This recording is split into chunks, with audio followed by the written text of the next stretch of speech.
പ്രിയമുള്ളവരെ, ഞാനിന്ന് നിങ്ങളുമായി പങ്കുവയ്ക്കാൻ പോകുന്നത് പങ്കുവയ്ക്കലിൻ്റെ മഹത്വം. നമുക്കറിയാം, പരസ്പരം നമ്മൾ കൊണ്ടും കൊടുത്തും സ്വീകരിച്ചും നൽകിയും ഒക്കെയാണല്ലോ മുന്നോട്ട് പോകുന്നത് എല്ലാവരും. അപ്പോൾ ഈ പങ്കുവയ്ക്കുമ്പോൾ അത് നമുക്ക് സമൃദ്ധിയിലേക്ക് നമ്മളെ കൊണ്ടുപോകുന്ന ഒരു ഉറവയാണ്. അതൊരു മനഃശാസ്ത്രപരമായ ഒരു വലിയ സാധ്യത അതിലുണ്ട്. നമ്മൾ നൽകുമ്പോൾ 10 മടങ്ങായി നമ്മളിലേക്ക് അത് തിരിച്ചു വരും. നമ്മൾ എന്താണോ നൽകുന്നത് അതിൻ്റെ 10 മടങ്ങായി. അതാണ്, ഒരു വിത്ത് നമ്മൾ ഭൂമിയിലേക്ക് വലിച്ചെറിഞ്ഞാൽ അത് 1000 മടങ്ങായി നമുക്ക് തിരിച്ചു വരും. അപ്പോൾ പലപ്പോഴും നമ്മുടെ മനസ്സ് സങ്കുചിതമായതുകൊണ്ട് നമ്മൾ പങ്കുവെക്കേണ്ട അവസരം കിട്ടിയാൽ പോലും നമ്മൾക്കതിനെ സാധിക്കും. നമ്മുടെ മനസ്സിന് കണ്ടീഷനിങ് മൈൻഡ്, അതാണ് കണ്ടീഷൻ. നമ്മുടെ ജീവിതം അങ്ങനെയാണല്ലോ ചെറുപ്പം മുതലേ.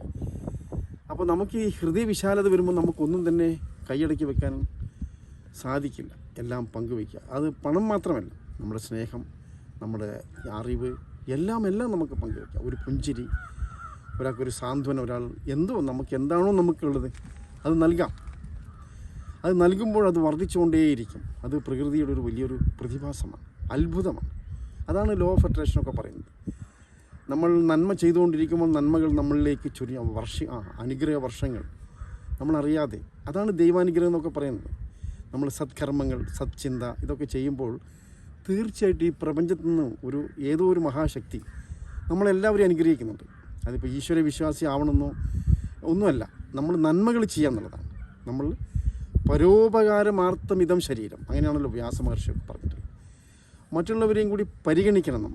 നമ്മളെ കൂടെ ജീവിക്കുന്ന ചുറ്റുപാടുമുള്ള ഈ സാമൂഹ്യ പ്രതിബദ്ധത എന്ന് പറയാതിന് അങ്ങനെ കുറേ പേർ ചെയ്യുന്നുണ്ട്. പക്ഷേ അത് പിന്നെ സ്വാർത്ഥതയിലേക്ക് പോകുമ്പോഴാണ് പിന്നെ അവിടെ അതിൻ്റെ അപകടം കൂടിയിരിക്കുന്നത്. നമ്മൾ പിന്നെ സ്വാർത്ഥികളാവും. പിന്നെ ഇതൊക്കെ വേറെ ഒരു സിസ്റ്റമാറ്റിക്, അതായത് റോബോട്ട് പോലെ, ഒരു ആചാരാനുഷ്ഠാനം പോലെ നമ്മൾ ചടങ്ങൊപ്പിക്കുന്നു. അങ്ങനെയല്ല, ഹൃദയം കൊണ്ട് നമ്മൾ അത് നൽകുമ്പോൾ തീർച്ചയായിട്ടും അതൊരു ദൈവീകമായ ഒരു വരദാനമാണ്, അതൊരു പൂജയാണ്. അതാണ് ഭഗവാൻ ശ്രീകൃഷ്ണനൊക്കെ പറഞ്ഞത്, മാധവസേവ മാനവസേവ. നമ്മൾ മനുഷ്യർക്കും ജീവജാലങ്ങൾക്കും ചെയ്യുന്ന എല്ലാം തന്നെ പൂജയാണ്, പ്രാർത്ഥനയാണ്, ധ്യാനമാണ്, നന്മയാണ്. ഇതിൽ നിന്നൊക്കെ നമുക്കറിയാതെ അജ്ഞാതമായ ചില അനുഗ്രഹങ്ങൾ നമ്മളറിയാതെ നമ്മളിലേക്ക് ചേരും. അതിനുവേണ്ടി, കാരണം ഇതിൻ്റെ ഒരു തിയറി പറയുന്നത്, നമ്മൾ ചോദിച്ചിട്ട്, അതായത് ചോദിക്കാതെ ഒരാൾ ആവശ്യപ്പെടാതെ നൽകണം. അതാണ് ഉത്തമമായ ദാനം.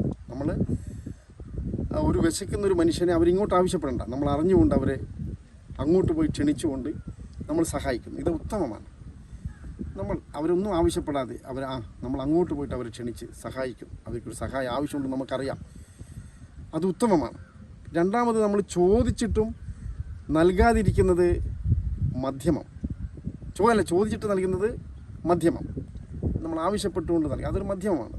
മനസ്സോടുകൂടെ എന്താ ചെയ്യുക, ഇപ്പം എന്നോട് ചോദിച്ചാൽ അപ്പോൾ നമ്മൾ ഈഗോ ഒക്കെ വർക്കൗട്ട് ചെയ്യും. കൊടുക്കാതിരിക്കാൻ പറ്റില്ല, അതുകൊണ്ട് നമ്മൾ അർദ്ധഹൃദയത്തോടുകൂടി ചെയ്യുന്നു, അത് മധ്യമം. ചോദിച്ചിട്ടും നൽകാതിരിക്കുന്നതാണ് അധമം. അത് മനുഷ്യൻ പറഞ്ഞതല്ല, മനുഷ്യത്വത്തെല്ലാം അത്. അപ്പോൾ ഇങ്ങനൊരു സർവീസ് ഈസ് ഗോഡ് എന്നൊക്കെ പറഞ്ഞാൽ അതുകൊണ്ടാണ്. യേശുദേവനൊക്കെ പറഞ്ഞില്ലേ, നമ്മൾ എല്ലാം പങ്കുവെക്കണം, ജീവിതമാണ്, നമ്മൾ ഈ ലോകത്ത് കടന്നു പോവാണ്. ഒന്നും തന്നെ കൈയടക്കി വെക്കേണ്ട ആവശ്യം ആർക്കുമില്ല. പക്ഷേ നമ്മളതിന് പറഞ്ഞിട്ട് കാര്യമില്ല. മനുഷ്യൻ്റെ അങ്ങനെ ഒരു ശീലം നമ്മൾ ചെറുപ്പത്തിലേ ശീലിപ്പിച്ചതുകൊണ്ട് നാളത്തേക്ക് വേണ്ടി, മറ്റന്നാളത്തേക്ക് വേണ്ടിയുള്ള കരുതൽ തെറ്റില്ല. നമ്മൾ ഇന്നത്തെ ജീവിതം ജീവിച്ചുകൊണ്ട് അമിതമായത്, നമുക്ക് ആവശ്യമില്ലാത്തതൊക്കെ നമുക്ക് പങ്കുവെക്കാം. അപ്പോൾ നമുക്ക് ഭാരരഹിതമാകും. അപ്പോൾ നമുക്ക് നന്മകൾ വർഷിച്ചുകൊണ്ടിരിക്കും. നമുക്ക് പുതിയ വഴിത്താരങ്ങൾ നമുക്ക് തുറന്നു കിട്ടും. ഇത് നമ്മുടെ മനോഭാവമാണ്.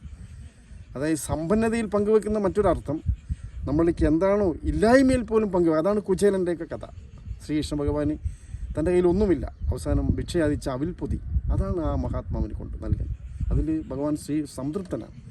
വാരിപ്പിടിച്ച് ആലിംഗനം ചെയ്തിട്ടാണ് അതൊക്കെ കഴിക്കുന്നത്. അത്രയും ഹൃദയവിശാലത, പങ്കുവെക്കുക. അപ്പോൾ ഇല്ലായ്മയിൽ പോലും പങ്കുവെക്കാനുള്ളൊരു മനോഭാവം നമ്മൾ ഉണ്ടാക്കുക എന്നുള്ളതാണ്. അപ്പോൾ അങ്ങനെയാണ് ഈ ലോകം മുഴുവനും നിലനിൽക്കുന്നത്. പരസ്പരം പല സഹായങ്ങളും നമുക്ക് ചില സമയം നമ്മൾക്ക് ചെയ്യേണ്ടി വരും. മനുഷ്യരല്ലേ, നമുക്ക് ഒറ്റയ്ക്ക് മാത്രം അങ്ങനെ ജീവിച്ചു പോകാൻ പറ്റില്ലല്ലോ.